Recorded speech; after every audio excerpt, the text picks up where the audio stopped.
ताऊ जी जो हमारे चचा मियाँ हैं, ओ ताऊ जी बैठ जाओ, देखो कितने अच्छा। तो इधर श्री सुखदेव जी उत्तरायण परीक्षित को समझाने लगे। एक बार देवर्षि नारद ने भी घमंड किया था। घमंड के गुरूर में इतने चूर हो गए, मन में विचार करने लगे कि हम जिस समय देवराज इंद्र जो थे, इधर एक दिन की बात है, इस सुखदेव जी उत्तरायण परीक्षित को समझाने लगे हैं। तो एक बार देवर्षि नारद जो थे, अपनी शक्ति को तप को देख करके घमंड उन्होंने भी किया था।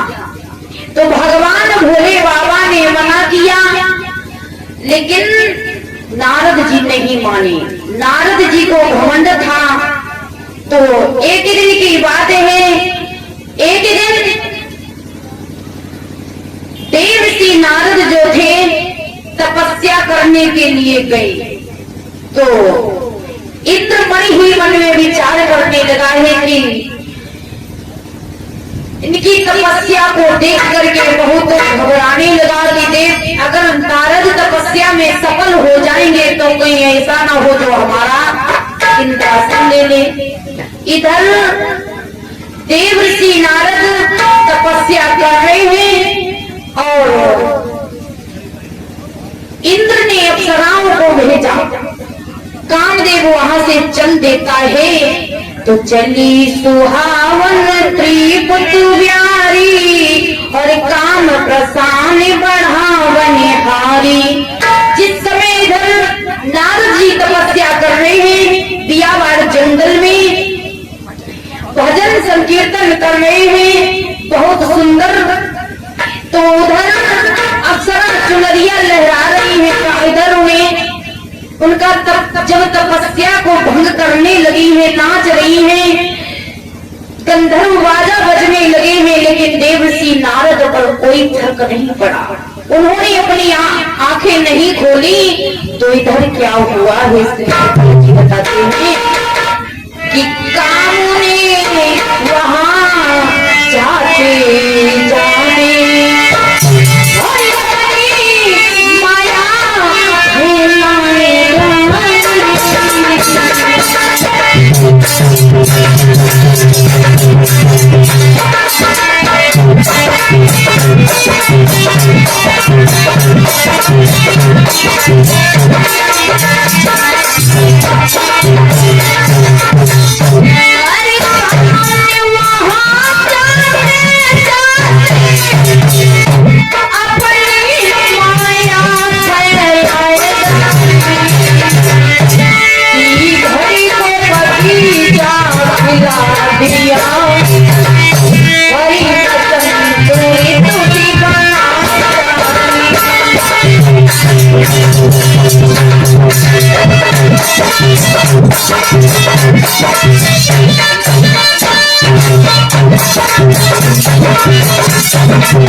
लेकिन उस पर कोई असर नहीं पड़ा।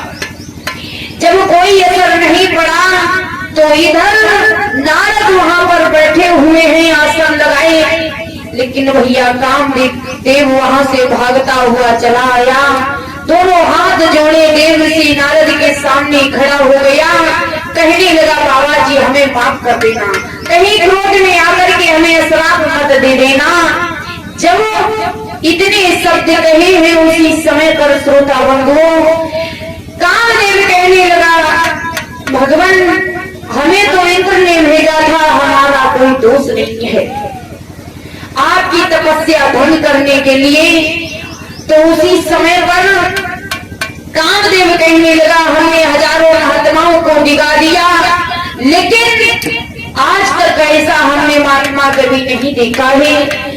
प्रभु क्रोध में आकर के हमें श्राप मत देना, हमारी कोई गलती नहीं है। तो उसी समय पर श्रोता बंधुओं तो भयो नारद मन कछु दोषा, बोले वचन प्रिय पर दोषा। देवऋषि नारद मुस्कुरा करके कहने लगे जब तुम्हारा कोई दोष नहीं है, तुम्हारा काम था तुमने कर दिया, जाइए अपने घर। आज उसी समय पर इतनी बात कहने के बाद में श्रोता बंधुओं जब सामने इंद्र के पहुंचा है, कहने लगा है देवराज इंद्र से कामदेव के आज से हमने कभी ऐसा महात्मा नहीं देखा। मतलब हमने एड़ी से चोटी तक ताकत लगा दी, लेकिन बाबा नारद की आंखें नहीं खुलवा पाई। उन्होंने जो अपने नेत्र खोले तो बड़ा स्वभाव के भोले वाले साधु हैं। उन्होंने जो नेत्र खोले बाजी वाह धन्य है देवऋषि नारद को। लेकिन देवऋषि नारद की प्रशंसा करते हुए जब